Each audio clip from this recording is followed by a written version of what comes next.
You can get the next episode of Sworn right now on the TuneIn app. On TuneIn, new episodes of Sworn are available 1 week early. Download TuneIn today and listen for free.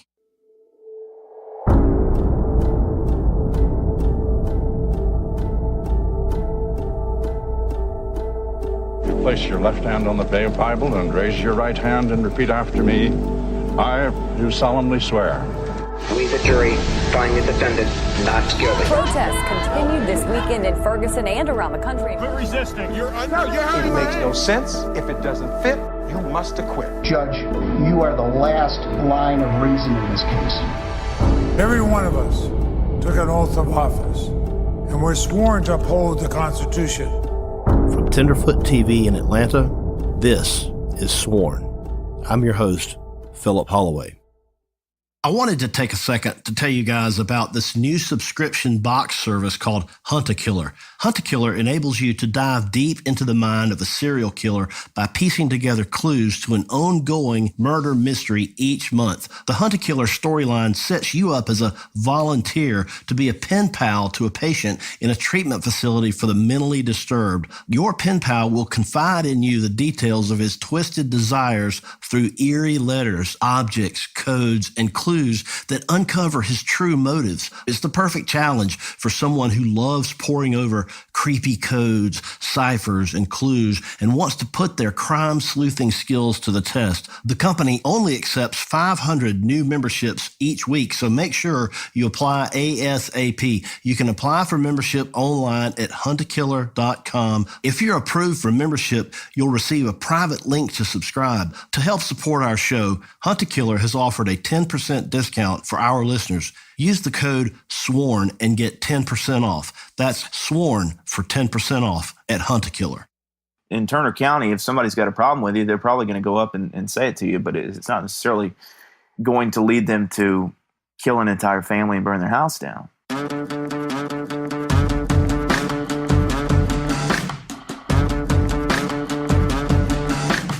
In the last episode, I spoke to John Dawes, the cold case expert who felt that greed and money are almost always the motivation for murder. Also, the majority of murders are committed by someone or a group who knows the victims personally. He said that if this were his case in his hands, he would typically start with the family. Who had something to gain here? Also, because Melissa was 8 months pregnant and nearly ready to give birth, he said he would definitely look into the father of her child. In just a minute, Meredith goes to talk to Ben Baker at the Wiregrass newspaper in Ashburn. But before we get to that, there was a strange development in the case. Some very sensitive information came our way. We cannot share all of it with you, but we'd like to play you a short clip.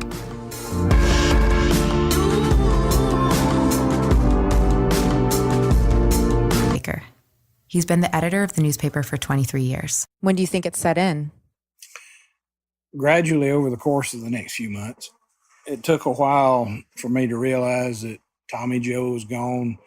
The other ones were gone. I was more of a friend of Tommy Joe than his daughter and his wife. And it was Fire Ant Festival weekend, and I'm the general runaround guy at the festival. Something needs doing, and they holler at me to do it. So I really didn't have time to process it until the week after the festival, because when we got done with the festival, then I had to both cover the festival and cover the Widemans case for the newspaper. All my energies at that time were directed to getting everything into the paper.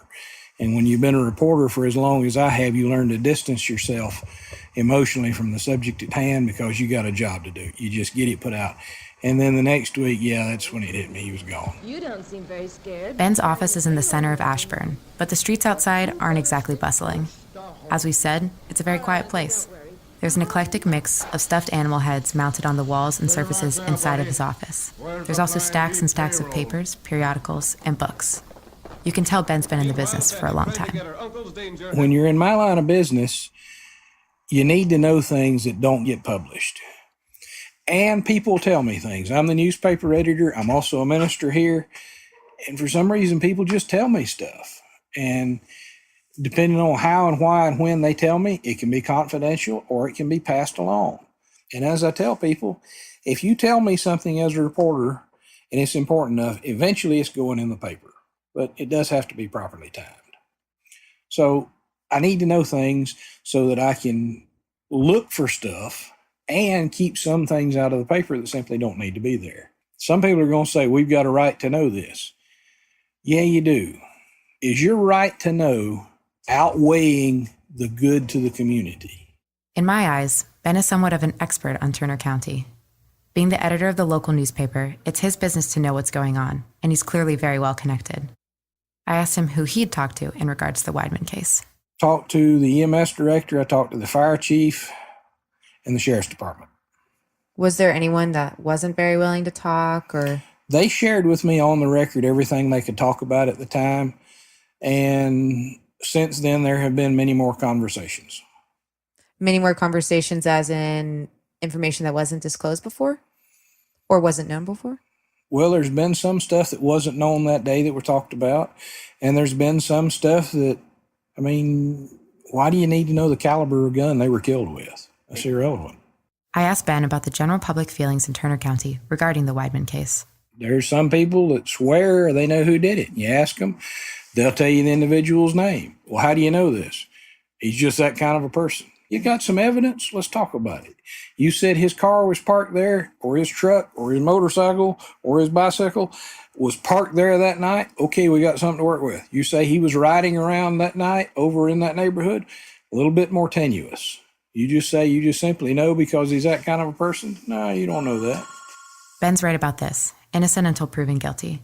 And without evidence, people can speculate all day. Bodies, and that they were shot. And there was some talk about tire tracks, but there was also the issue of all the public safety there, so they weren't sure if the tire tracks were going to be any good. Where were the tire tracks? They're in the yard. Up the driveway or just like in the... All I can tell you is right there at the property.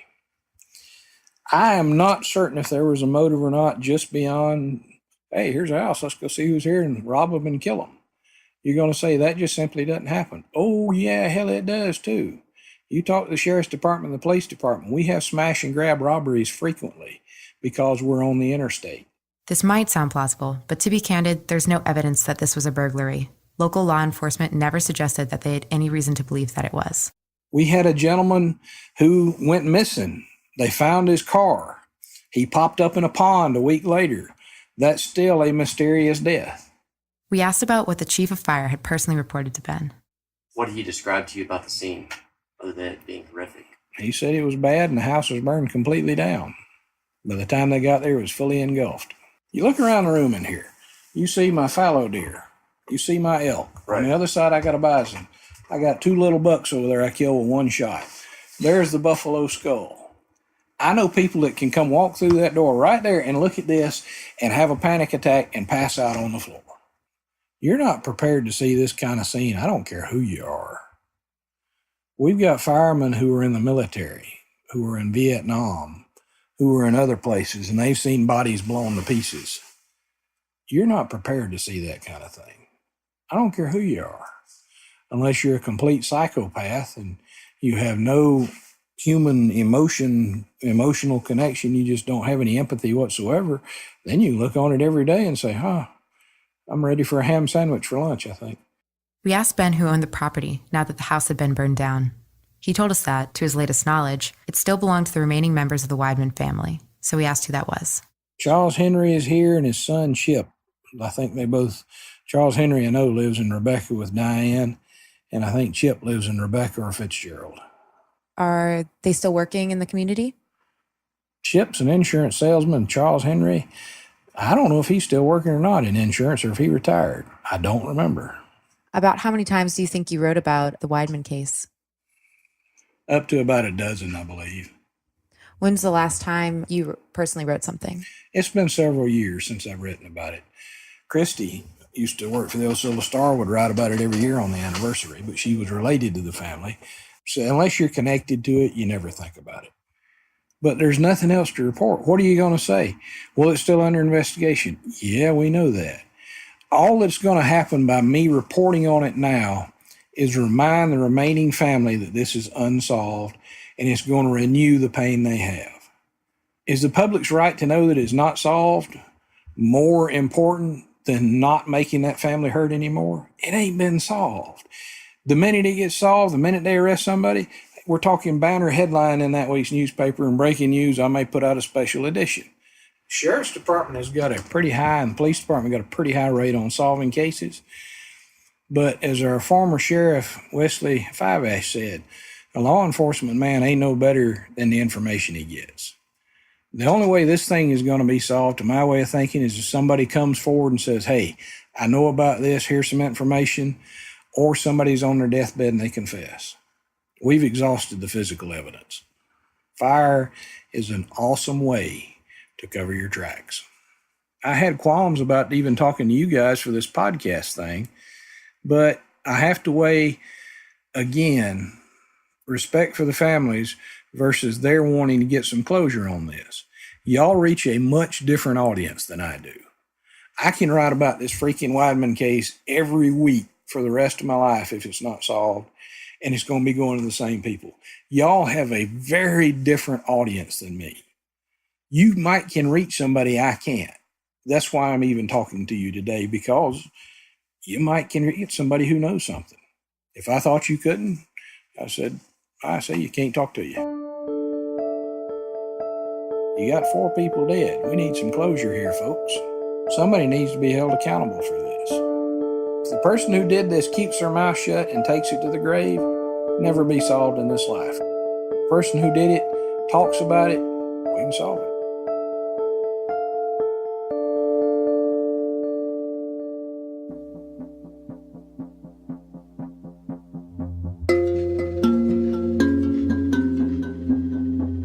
Of course, in addition to the local newspaper, the case caught the eye of larger media outlets such as local television stations.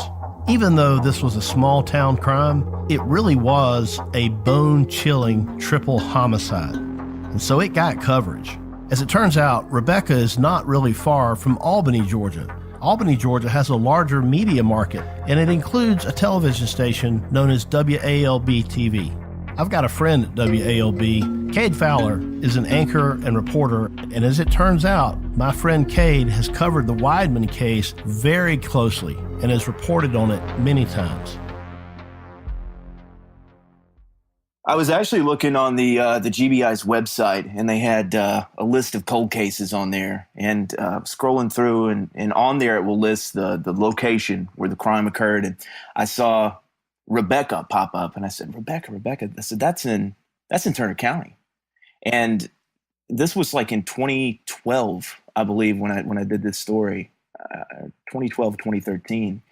And I was like, how did I not know about this? And it had sort of, not hit my radar. I guess I just didn't know about it, not heard a lot of talk about it. And so that's when I started looking into it and started making some phone calls to try to pick back up on it and see if there was any new leads we could track down on our end in terms of trying to get some people to talk. My name is Cade Fowler. I'm a reporter and anchor at WALB. I started there in 2007, covered a lot of crime and, specialized in reporting on cold cases and stuff because there's a number of them in South Georgia. Is there still a lot of public interest 15 years later? Actually, there is, and I'll give credit there to the sheriff, Andy Hester. I mean, he has kept this out in the public's eye, more so than anyone else that's served in that office. And I think there's been, since this happened, there were 2 sheriffs in office prior to Sheriff Hester. He's made a couple of held a couple of press conferences just in the past year or so, asking for more tips on this case. You have 3 people who are dead. By all accounts, these were just people who were, good small town folk who minded their own business. They didn't deserve to die. I mean, this young lady, she was pregnant at the time. So basically you have four lives, essentially, that were lost in this case, and that they shouldn't be forgotten. So what do we know publicly, if you can summarize that and give us background on the case and what we do know and then what we don't know and what we still need to know? Rebecca, it's a small town, probably only a few hundred people that live there. It's quiet. People keep to themselves. And this house where the Widemans live was off of Highway 112. And it's pretty much one of those locations where you got to be going through it to go through it. It's just out there in farmland. And so there was a truck driver that was driving down the road in the middle of the night. He ends up seeing, flames coming off the side of the road, calls 911. They respond to it. It's a house fire. So their home is engulfed in flames, and they finally, put out the fire. And then, when the firefighters are going through and they're digging through the ashes, they realize that, they're not dealing with just a house fire right here. They're dealing with a homicide. They found all 3 victims inside: Tommy Joe, Deborah, Melissa, and very soon after determined that they had been shot to death. And then someone torched the house to destroy the evidence. Did they find evidence of any accelerant? I've asked that question. I don't think they really went into detail about what was actually used to start the fire. I think that's probably something that they're going to keep to themselves. At least I know I asked that question, but it's been a few years, but I don't think that they specifically explained what was used to start the fire. What else have they kept to themselves? I don't know. I mean, at this point, I'm not sure. They've been, fairly open, about getting some information out. I mean, we do know that they were all, executed there in the home, that they were shot. I mean, they have told us that much.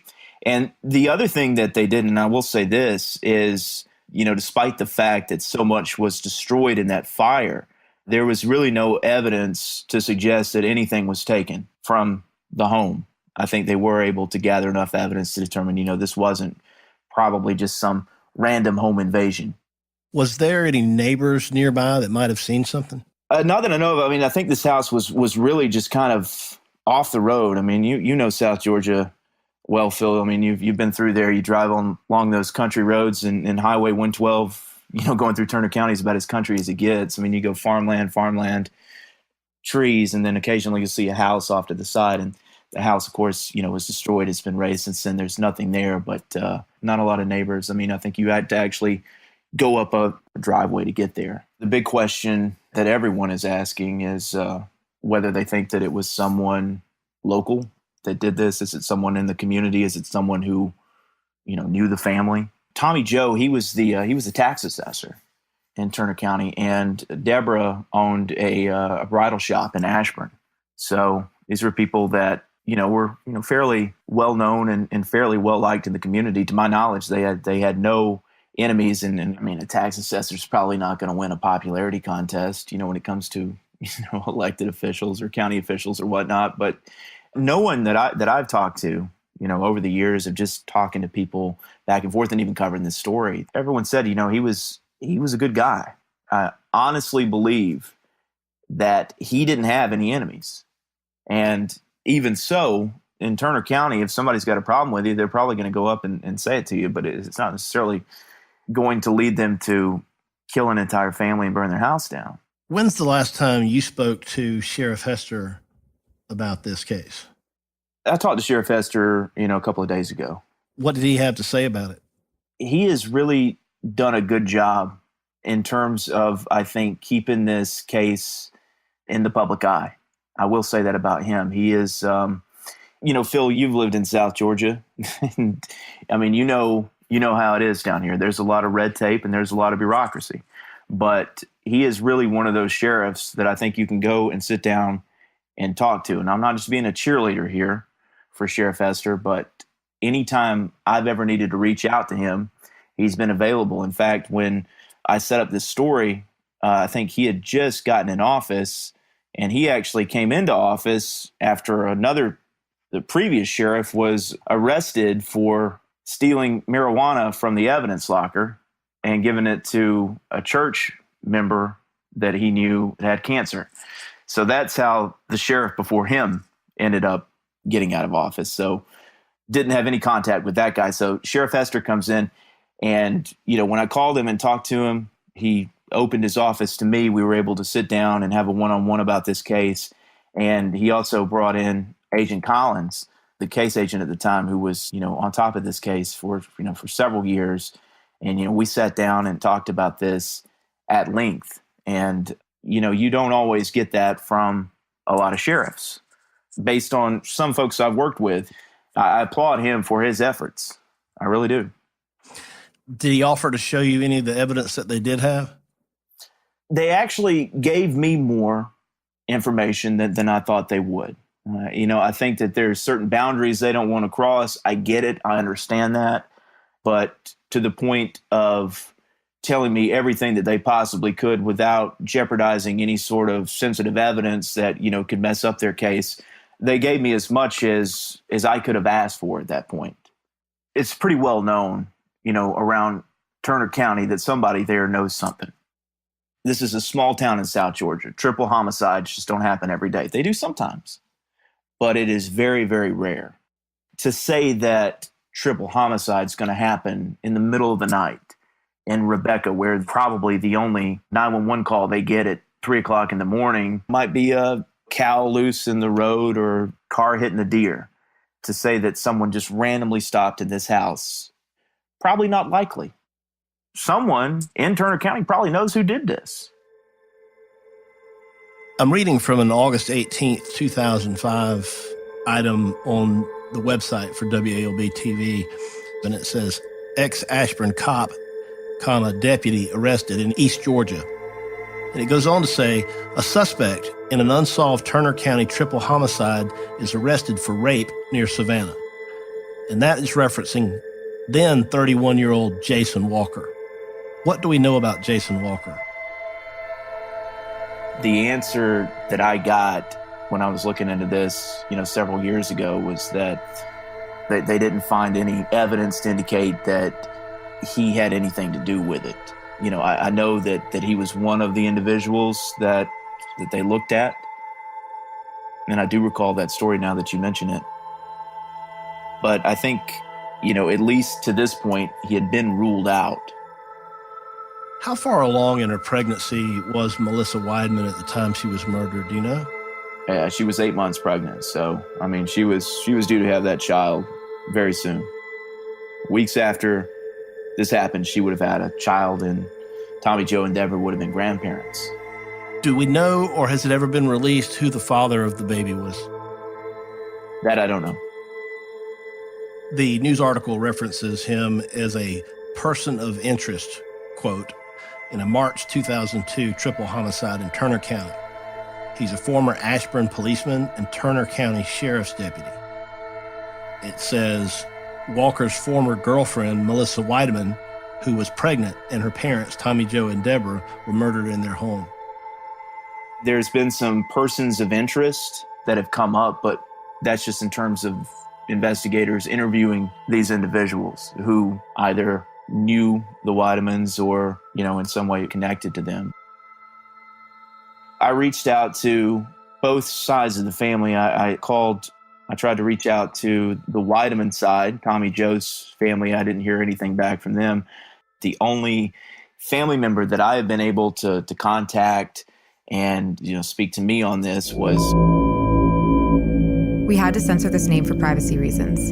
It will be mentioned just like this a few more times in the series, but we'll explain more later. In the 15 years since the Widemans murders occurred, there's been lots of things that have been discussed in the media, lots of interviews, but the Widemans side of the family has, for the most part, stayed silent. However, one name from the other side of the family has come up, and it's come up several times.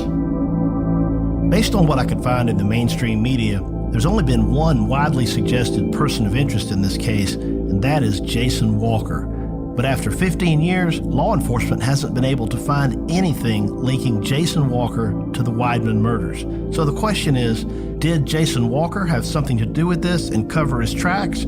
Or could there be someone else out there that is responsible for the Widemans murders?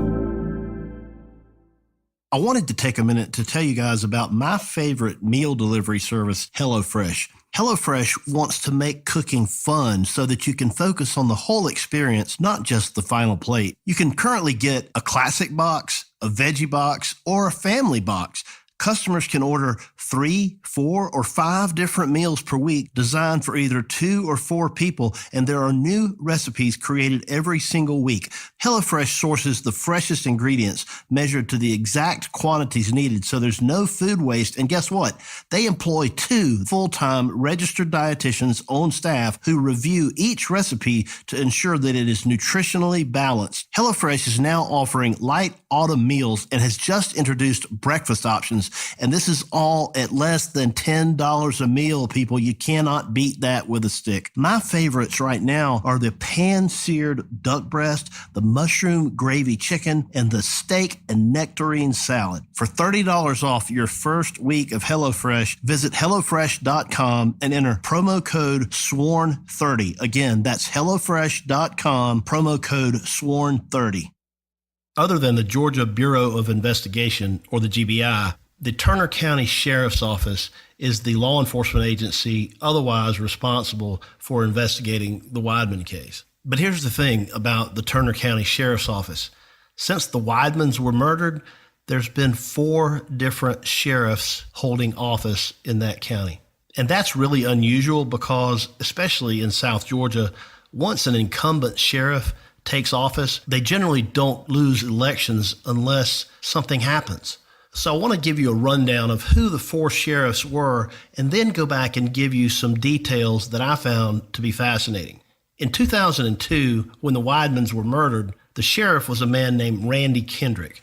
Sheriff Kendrick held office until 2008 when he lost his re-election bid to a man named Roy Wiley.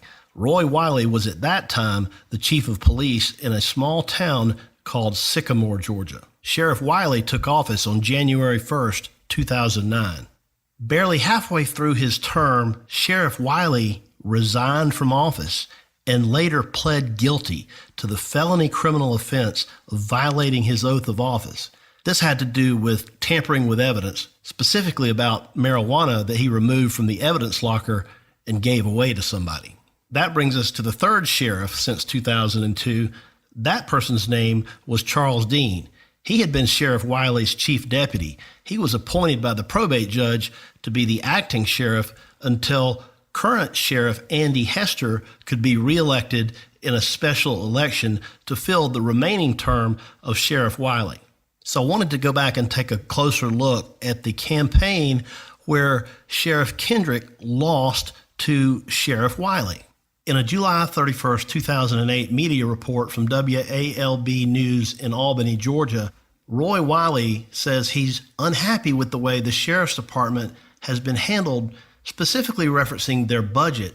And here's the thing. He says he wants to reopen unsolved death cases. So, did Sheriff Kendrick lose his office because the Widemans murders hadn't been solved? It sure looks that way because, to my knowledge, there weren't any other unsolved death cases pending in July of 2008. Certainly none as high profile or well known as the Widemans murders. And according to the Tifton Gazette, in December of 2005, Sheriff Kendrick said that officials had recently met at the GBI office in Perry to take another cohesive look at the murders of the Widemans family. But listen to this very interesting direct quote. Sheriff Kendrick says, "The investigation has never stopped, but I want them to concentrate on it more than they have been doing. They can take the case and look into it some more and follow up on some things." So it appears that Sheriff Kendrick is being somewhat critical himself of the GBI. There were 2 more very interesting quotes by Sheriff Kendrick. Quote, "They agreed that even though the case is still being worked, an increased concentration is needed. I wanted to regroup everybody and put a good, steady pace to it and to look at things from a different angle." So this makes it clear to me that in 2005, Sheriff Kendrick really did want this investigation to move forward. He really did want the GBI to work harder. He was pushing for the Widemans case to be solved. I've been in law enforcement for 39 years. I've been the elected sheriff for almost 25.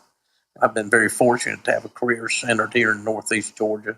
I reached out to my friend Sheriff Scott Berry, the elected sheriff of Oconee County, Georgia, just outside of Athens, Georgia. If you're the perpetrator of a crime, I think they view arson as a destruction of any trace evidence or maybe even a body, or maybe even a gun or whatever weapon was used in the murder case. They think it may destroy blood evidence and things like that maybe stains in a floor or stains in a carpet. So fire can be used to destroy those things. It doesn't work all the time. That's the thing. A lot of times, a lot of that trace evidence is still there. It may be hard to find. You may have to dig to find it. You may have to move a lot of burned wood and furniture out and really dig down to the floorboards to get what you need. But to destroy evidence is a good reason for an arson. Burning is rarely complete as people think it is. It is very unusual for particularly a body, for instance, to be burned completely, where there's nothing left. That fire has to be hot, and has to be hot for a long time, and you're not going to find that in a typical house fire. You have to have additional accelerants, additional fuel to destroy a body, for instance. Now, can it destroy some blood stains on a wall? Sure, of course it can. But is it going to get rid of all the evidence in a murder case? People might think it will, but fire is not that good at doing that, no. It can be successful in making it difficult or impossible or to destroy evidence. That in and of itself won't stop law enforcement from solving a crime. Hopefully, you've got other leads, other informants in the community, other leads you can follow to help you still solve the crime. But will it destroy physical evidence? Of course it will. You've got to get people out to talk to everyone that knows your victim. You've got to do a complete victimology. You've got to go back into the victim's background. Who are their friends? Who are their enemies? Who are their cousins? Who just got out of prison? You've got to start with a real big circle and work that circle inward. And usually, statistics will bear out that usually a murder victim knows the murderer. So you've got to look first off at everyone that knows your victims. Once you get your victims identified, you've got to start looking at everyone they have contact with, everyone that may have a reason or may have fabricated a reason to commit a murder case. And you work outward from there. You've got to start somewhere. Those first few hours of talking to people, when you can get them when they're emotional, when you can get them when they're willing to talk to you, are so vitally important in a case like that. I asked him about how important it was to establish a motive in a crime like this. Ultimately, you want that motive to show a jury why this person was murdered. A jury of ordinary people sitting there in a jury box, hearing only what evidence they're allowed to hear. They want to know why this happened. They want to know the underlying reason for that crime. And ultimately, although it is not an element of the crime, and you're right, we don't have to prove motive. It is good when we can prove motive. Not only does it help you work toward suspects, but a jury wants that information. A jury that doesn't have a motive is going to sit back in that jury room, and you're going to have a hard time getting a conviction. You want to be able to put your suspect in the area of the victim at the time of the crime. There's so many different ways to do that now with technology. You can do it with a phone. You can do it with surveillance cameras.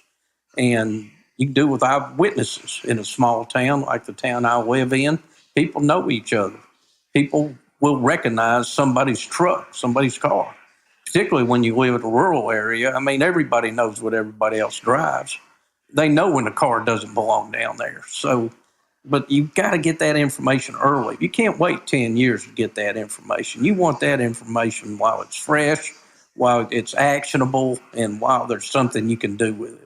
I asked him how he felt about dealing with outside agencies during his investigations. Was it helpful, or was it more detrimental to the case? I've got a lot of feelings about bringing in outside agencies. Don't turn over anything to them. We have something for them to do. We don't turn over the responsibility for actively working that case to another agency. Another agency comes in to assist us. If there's nothing for them to assist us doing, then we don't need them there. We take responsibility for our cases. I'm the sheriff of Oconee County. I was elected to work these cases. I was elected to keep the people safe. It's my constitutional duty. It's my responsibility. And I don't delegate that to any other agency. I never turn a case over to another agency. I never will, never have, and that's just not going to happen. I have a hard time even thinking of a reason why somebody would do that. Obviously, if you have a case, if a sheriff is given a case that involves a county commissioner or someone they have to do business with at a regular basis, they may turn that over to another agency. There may be some other political reason why you want to turn a case over. If you don't think it's solvable and you want to have somebody to shift the blame to, you can also say, well, listen, I called the GBI. They can't solve the case either. And that gives a chief or a sheriff some political cover. I can see circumstances where you'd have a parallel investigation with the GBI. I'd have to be faced with that circumstance, but I would take the lead in that investigation. I would be responsible for that investigation. I might let the GBI come in and help me with that, but again, a case like that in my county, I think that we would be more likely to solve it than the GBI would because we know the people that live here. I have 95 employees. At least one of them knows the victim. It would be impossible for me to have a case like that where no one that worked for me didn't know any of the victims or their family. You bring the GBI in for a very specific reason and not to hand them the case file. Traditionally, a lot of people that'll talk to a deputy sheriff or to the sheriff, someone they know, won't talk to somebody they don't know, won't talk to somebody that flashes a state badge or a federal badge. Some people are just funny about who they talk to, and they want to talk to their sheriff. They know the sheriff. They elected the sheriff. Maybe they ran against him. Maybe they voted against him, but they still know him. And they're going to talk to one of these local deputy sheriffs or one of these local peace officers who live in that county, who they see at church, who they see at the grocery store. They're going to want to talk to them, not an employee from somewhere else. I have 95 total employees, and I think the GBI has about 150, 160, 170 agents that are working statewide. Now, that doesn't include support staff, the GCIC, the computer people. It doesn't include a lot of things, but that includes agents. I don't think they have many more than that, if they have any more than that. And it's just not a big agency. They don't have a lot of people to throw at a problem. If we determine we have an arson, we would make the decision at that point whether we want the GBI crime scene people to come collect evidence to prove the arson. Again, we're talking about a very specific mission for the GBI. I'm not just picking up, this is any kind of outside agency. Again, I accepted the responsibility when I put my name on the ballot to be the sheriff of Oconee County. And with that came the duty and the authority and the responsibility for me to take these cases to their logical conclusion. I can ask for help from the FBI, the GBI, the State Patrol, the game warden, the fire marshal, the coroner, the medical examiner, the Department of Corrections. I could ask for help from any number of our state partners, but I never relinquish a case that belongs to the Oconee County Sheriff's Office. I would definitely need the assistance to work a crime scene where you have a homicide. There's no question in my mind. I would definitely need somebody to come in and help me work that crime scene. I'm fortunate now that I have my own crime scene tech, but the GBI has always done a great job working crime scenes, and they've done it all over the state of Georgia. They've done it for me many times. That's the value of working a crime scene. You only get one chance to do it right. And you want to make sure when you do it right. But you don't quit. That's what you don't do. You don't quit. You want to get that case, you get it back out, you look at it and get a fresh set of eyes on it. Look at that evidence, all that evidence in a new light, and go back and do those interviews again. Go back and find out, hey, we tried to talk to this guy 3 times and nobody ever actually talked to him. Well, let's go talk to him. There's going to be something in that case file that's been missed, and you've got to go back and follow up on that because they might not call you with what they were told a year ago, but if you go and ask them, they might tell you they heard something at the beauty parlor a year ago that might help you solve that case.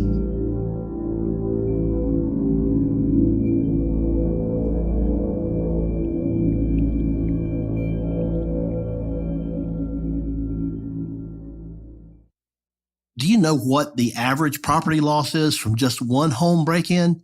$2,316. Think of it, folks. One burglary, over $2,000. If you tally up all of the burglaries in this country, it's even worse. The total loss is in the billions. With so much to lose, I'm telling you, it's as important as ever to protect your home.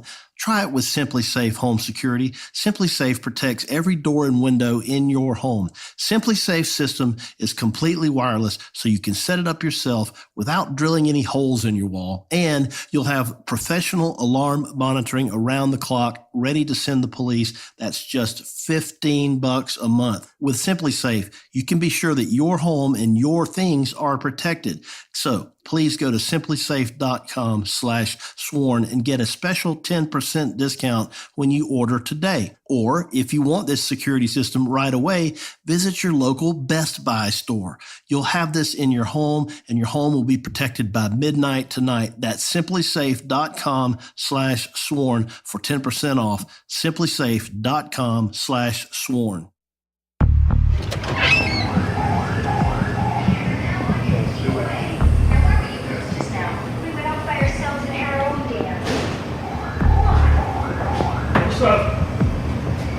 Setting up this table.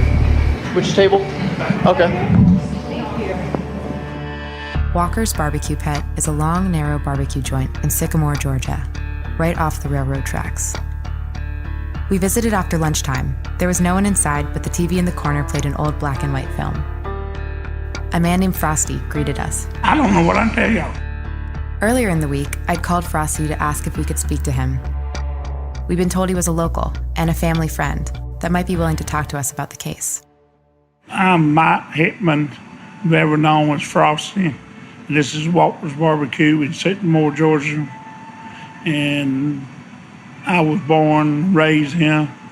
I've been knowing I knew Deborah all her life. She grew up, we lived next door to each other. I've been knowing Tommy Joe since he was part of 16.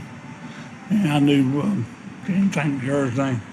What's the girl's name? The daughter, Melissa? Yeah, Melissa, all her life. We had a place in Ferndale. That they had a place in Ferndale. She always come over and see us. I mean, we've been knowing, we were real good friends. And that's basically all I can tell you. They were well liked. I mean, they were real low profile. They liked to go out and eat and go to parties and stuff like that. They wasn't wild by no means. And they'd like to go to Fernandina. Fernandina Beach is in Florida, where Tommy Joe Widemans' mother had a house. That's where she was the night they were killed. I was outside cooking, and part of it was 4 or 5 o'clock in the morning. And my wife was real good friends with Tommy Joe. She's passed away. And she called me, and she was real upset. And I think it upset everybody. I mean, and then not finding out who done it or why. It's hard to believe somebody was just coming by and done that. Whoever done it had it planned for some reason. I do not know. People talk about it all the time. It ain't went away at all. I mean, you might go a month of not hearing it. You hear it more. What Frosty said conflicted with what we'd been told at the Wiregrass. It seemed that some portion of the town may have wanted to move on from the tragedy, but others simply couldn't let it go. We talked to the sheriff, all 3 sheriffs about it.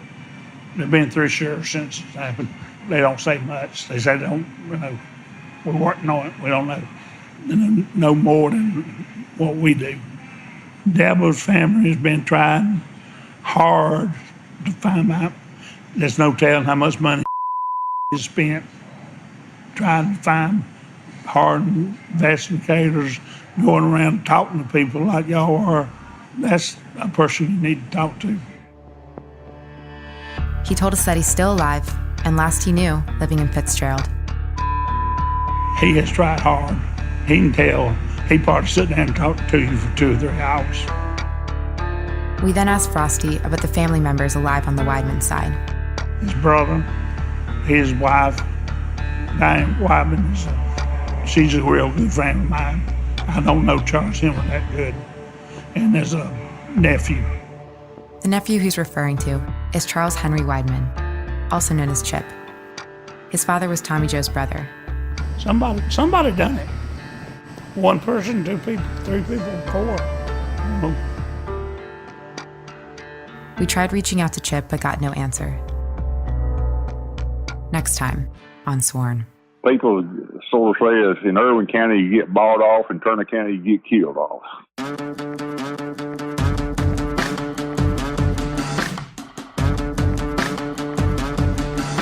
We've learned a lot about how this case appeared in the public eye, and we've learned a little bit about how it was handled. And more than one person has told us that the scene seemed to have been cleared very quickly. We'll continue our investigation by getting to the center of local Turner County law enforcement. We'll also talk to someone that, besides the GBI, may know this case the best. Next time on Sworn. New episodes of Sworn will be available 7 days early on TuneIn. Download the TuneIn app and listen for free. Hear new shows from other great podcasts on TuneIn before anywhere else. You can find our new episodes at tunein.com/sworn. That's tunein.com/sworn.